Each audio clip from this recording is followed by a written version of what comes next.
Esta noche, amigos, en nuestros pasajes de la historia vamos a vestir nuestras mejores galas para recibir en pleno esplendor al siglo XVI. A caballo, mejor dicho, entre el XV y el XVI. Porque llega uno de los grandes héroes de aquellos tiempos, uno de los grandes nombres de aquella época, Niccolo Machiavelli, Nicolás Maquiavelo.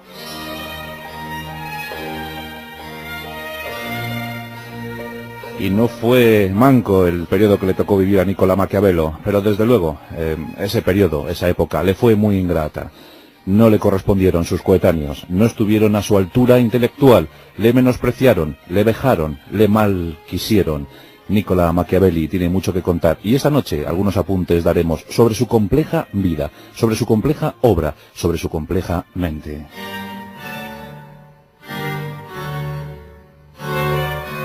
Le tocó vivir unos siglos apasionantes, una época atormentada, llena de convulsiones, llena de intenciones, llena de belleza. A su lado, los mejores gobernantes de la época. En España, los reyes católicos, Fernando el Católico después. Desde luego que llegó Carlos I y Carlos V, el mismo era. Carlos V, el emperador de Europa. Carlos V y sus imperiales, que tanto hostigaron en tierra italiana.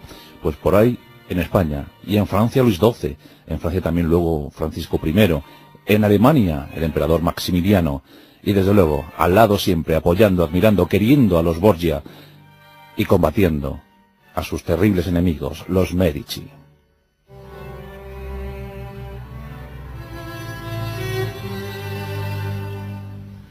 El máximo legado que nos ha dejado Maquiavelo es sin duda alguna la razón de Estado. Lo podemos ver en su obra, El Príncipe, aquella que escribió en el exilio en el año 1513. El Príncipe es un compendio de todas las razones que debía argumentar un buen gobernante para dirigir a su pueblo. Decía Maquiavelo, los gobernantes son perversos, los gobernantes deben ser astutos, los gobernantes que quieran regir un pueblo, que quieran regir un estado, una ciudad, deben utilizar sin duda alguna la religión para llegar al buen gobierno de esta.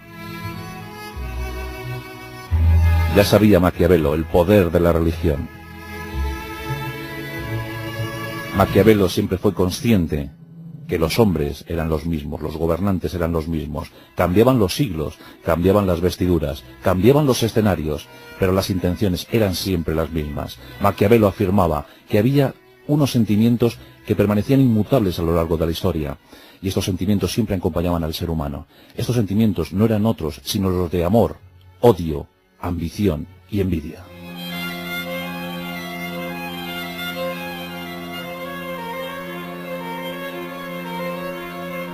Por tanto, vamos a ubicar a Nicolás Maquiavelo en la historia. Vámonos a Florencia, esa Florencia de su pasión, esa Florencia de su ambición. Estamos en el último tercio del 480. Allí nace Maquiavelo, año 1469. En el seno de una familia culta, pero venida a menos en el plano económico. No había dinero en la familia de Maquiavelo. Su padre abogado, aunque no podía ejercer dadas las múltiples deudas, las inmensas deudas que tenía en su casa. Por tanto, eran cultos, pero no tenían las disposiciones económicas que un niño hubiese necesitado para aquellos tiempos, para poder prosperar, para poder estudiar.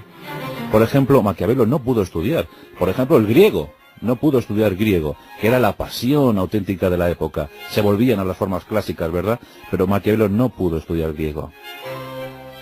Bastante tenían con comer. Y muchas veces se alimentaban solo con lo que leían. En esa familia se hablaba de todo. Eran filósofos, pensadores, escritores, los que se daban cita en esa casa. Y el pequeño Nicola va aprendiendo de todos ellos. Su formación, desde luego, es autodidacta. Todo lo que pilla en sus manos lo lee. Quiere saberlo todo, quiere ambicionarlo todo. Una mente privilegiada, una mente que siempre veía más allá de lo que estaba ocurriendo. Una mente que empezaba a intuir el futuro, aunque posteriormente el madurito Maquiavelo dijo que él solo quería hablar de lo que se vivía, no de lo que se podía vivir.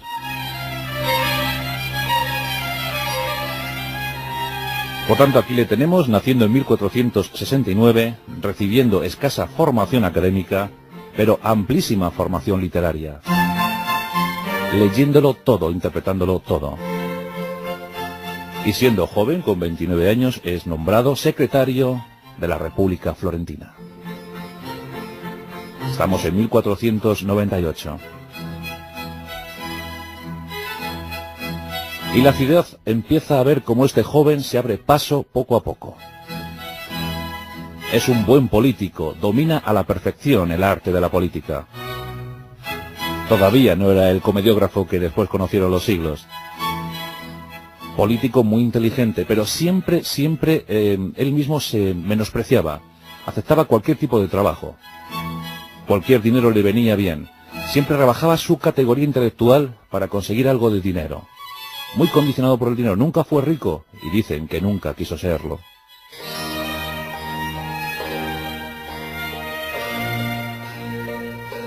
Florencia envía una embajada a Alemania.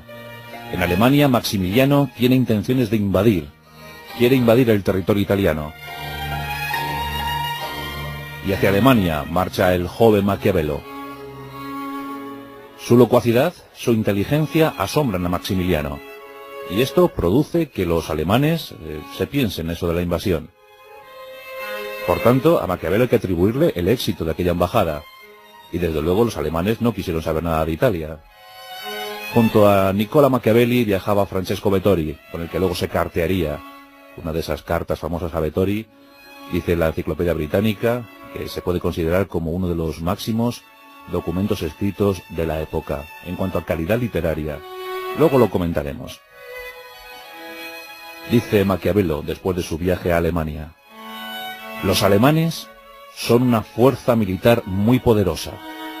Son y serán. Pero también he de decir que tienen y tendrán una muy débil fuerza política. Qué gran intuición sobre Alemania, ¿verdad? Son y serán una fuerza militar asombrosa, pero tienen y tendrán una fuerza política muy débil. Y es el momento para entrar al servicio de una de las grandes casas de la época, los Borja o los Borgia. Y se pone a su lado, porque él admira profundamente la figura de César. César Borgia, aquel que muriera después en Navarra en 1507. En él inspiró su obra El Príncipe. Decían que le admiraba hasta la saciedad, que le seguía a ciegas, a pies juntillas, que veía en él el máximo representante del buen gobernante, ambicioso, egoísta, tenaz, y siempre dispuesto a la conjura. Se fijó en César, pero también se fijó en Fernando Borgia, también se fijó en él. Y en oposición los Medici, los eternos enemigos, a los que siempre criticó y de los que siempre recibió un maltrato tremendo. Es en esta época, a principios del 16, cuando César Borgia, empeñado en campañas militares, también consigue reclutar a un tal Leonardo da Vinci. Muy cerca de Florencia había nacido Leonardo. Y se conocen.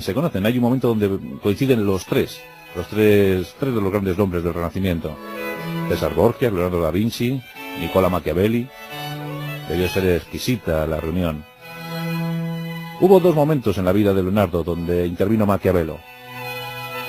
Uno fue para encargarle que nada más y nada menos que pintara la batalla de Anghiari, en uno de los grandes recintos, una de las grandes instituciones de Florencia. Ahí estuvo trabajando Leonardo da Vinci a instancias de Nicola Maquiavelo.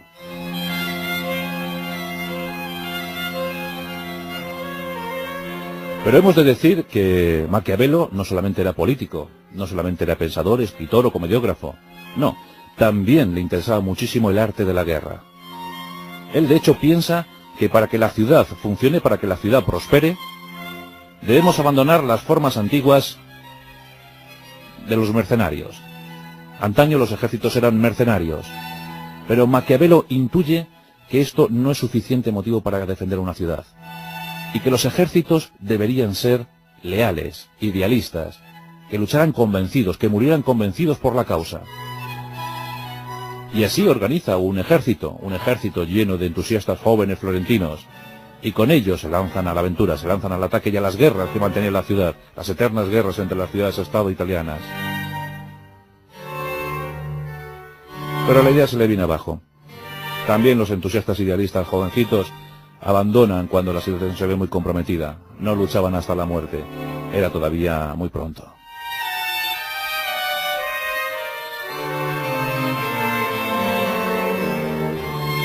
Los españoles hostigan por el sur. Y Maquiavelo ve cómo su ciudad cae en manos de los Medici. Esto obliga a Maquiavelo a un exilio forzado y forzoso. Es el año de 1512 y Maquiavelo tiene que irse de la ciudad.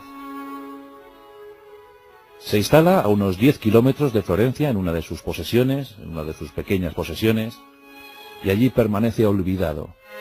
Se quiere cartear con todo el mundo, quiere hablar con todo el mundo, pero todo el mundo le da la espalda. Nadie quiere saber nada de Maquiavelo. Ha caído en desgracia para la sociedad florentina. Y se encuentra en esta pequeña posesión a unos 10 kilómetros de Florencia, y solo vive o malvive talando un bosque de su propiedad. Durante años tala ese bosque. Deja la zona casi yerma, pero es la única forma, es lo único que tiene para sobrevivir. Así que una mente privilegiada, un hombre privilegiado, tiene que estar sometido a talar un bosque, a la agricultura, a la ganadería. Es horrible, dice él, son años horribles para mí. Envía sus cartas, aquí la que os comentaba, la de Francesco Bathory. Le cuenta cómo es un día en su vida. Me paso 2 horas viendo cómo se tala el bosque, organizando a los obreros, luego como con ellos las miserias que podemos comer. Posteriormente juego al tic-tac. El tic-tac era una especie de backgammon de la época, a juegos donde me tengo que rebajar para seguir pensando, para seguir vivo, para seguir estimulado. Luego me voy a la posada y pido noticias de aquí y de allá, y me cuentan cómo está el reino, y me cuentan cómo está la ciudad, porque a mí no me dejan ir allí. Y el gran momento para Maquiavelo, en ese exilio, era la noche. En una madrugada como puede ser esta, Maquiavelo tenía su mejor momento, porque ahí su mente cambiaba todo. Cambiaba la austeridad de su casa por la lujosidad de la corte florentina. Era el momento para cambiarlo todo efectivamente. Solo le quedaba un traje que eran sus mejores galas. Y lo cuidaba, lo mimaba, lo limpiaba, porque ese traje se lo ponía todos los días, o mejor dicho, todas las noches. Se lo ponía durante 4 horas. Imaginad la situación, imaginad a un Maquiavelo llegando a su casa con una vestimenta pues ajironada, llena de lodo, llena de mugre, y llegando con ilusión en el rostro. Y llegando a su habitación, cogiendo el traje, poniéndoselo y bajando a las estancias para disfrutar del mejor momento del día.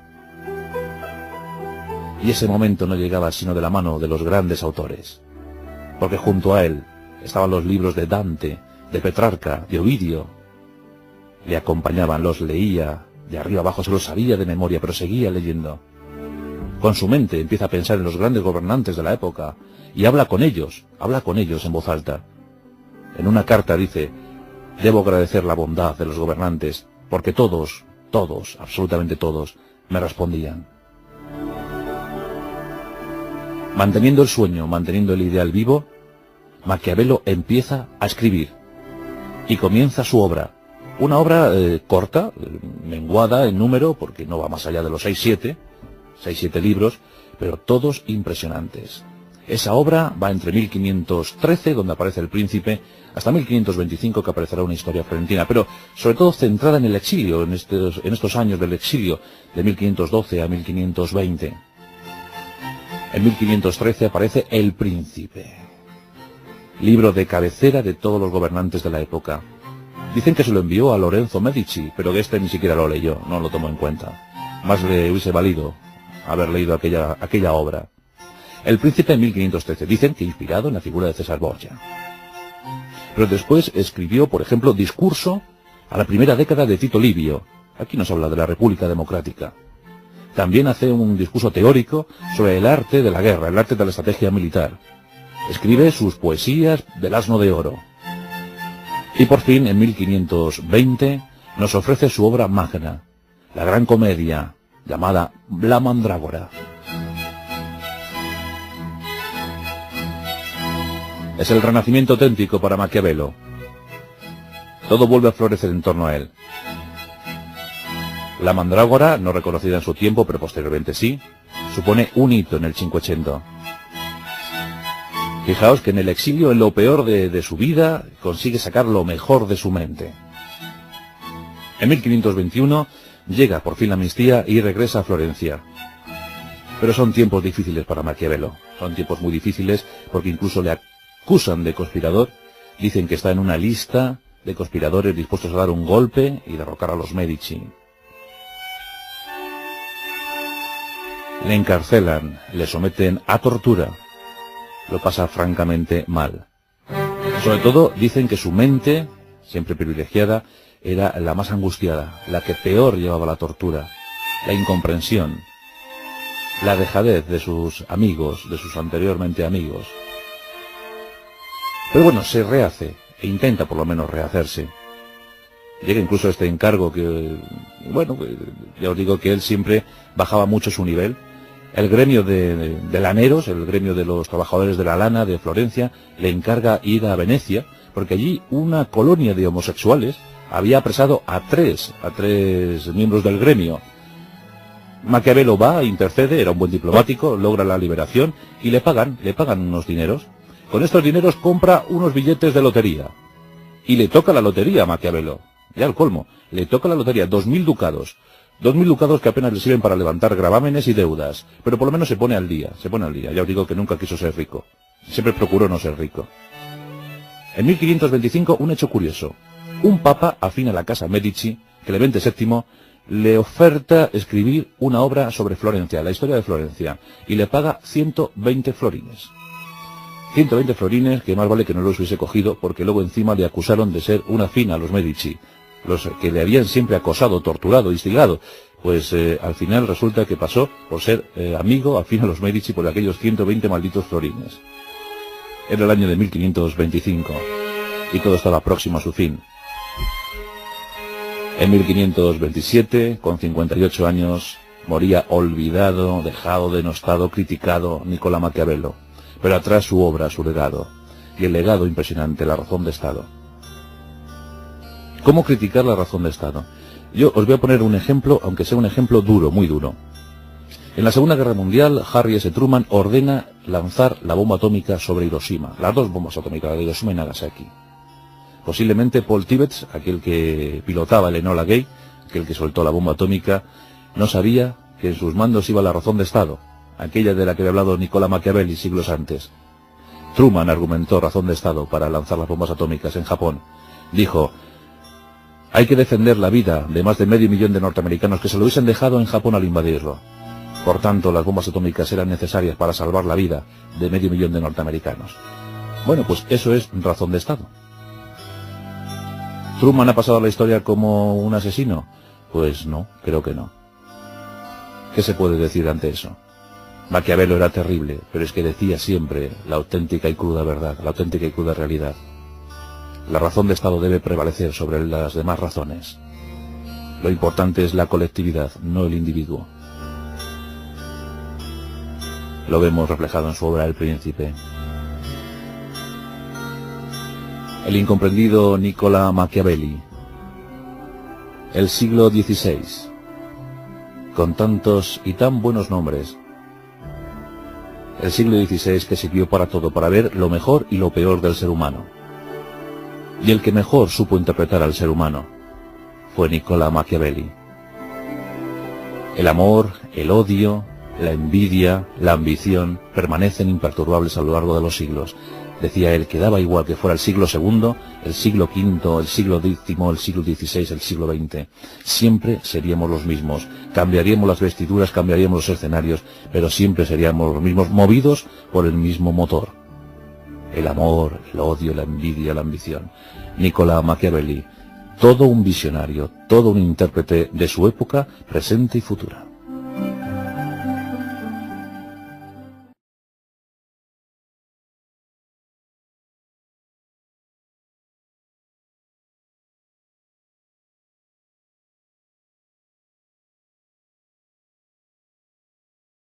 XII, en Francia también luego Francisco I, en Alemania el emperador Maximiliano, y desde luego al lado siempre, apoyando, admirando, queriendo a los Borgia y combatiendo a sus terribles enemigos, los Medici.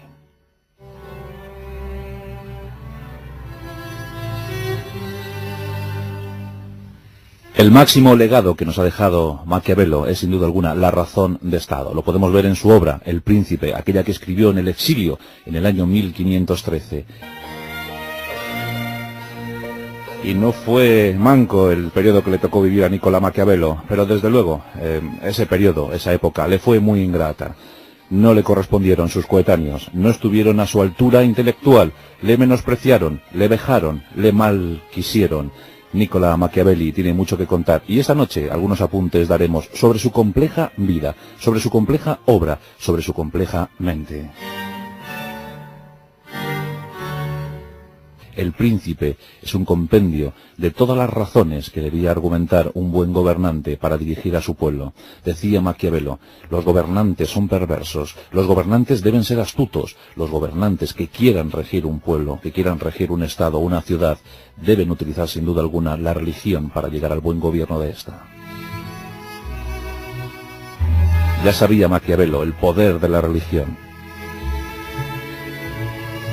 Maquiavelo siempre fue consciente que le tocó vivir unos siglos apasionantes, una época atormentada, llena de convulsiones, llena de intenciones, llena de belleza. A su lado, los mejores gobernantes de la época. En España, los reyes católicos, Fernando el Católico después. Desde luego que llegó Carlos I y Carlos V, el mismo era. Carlos V, el emperador de Europa. Carlos V y sus imperiales, que tanto hostigaron en tierra italiana. Pues por ahí, en España y en Francia lo...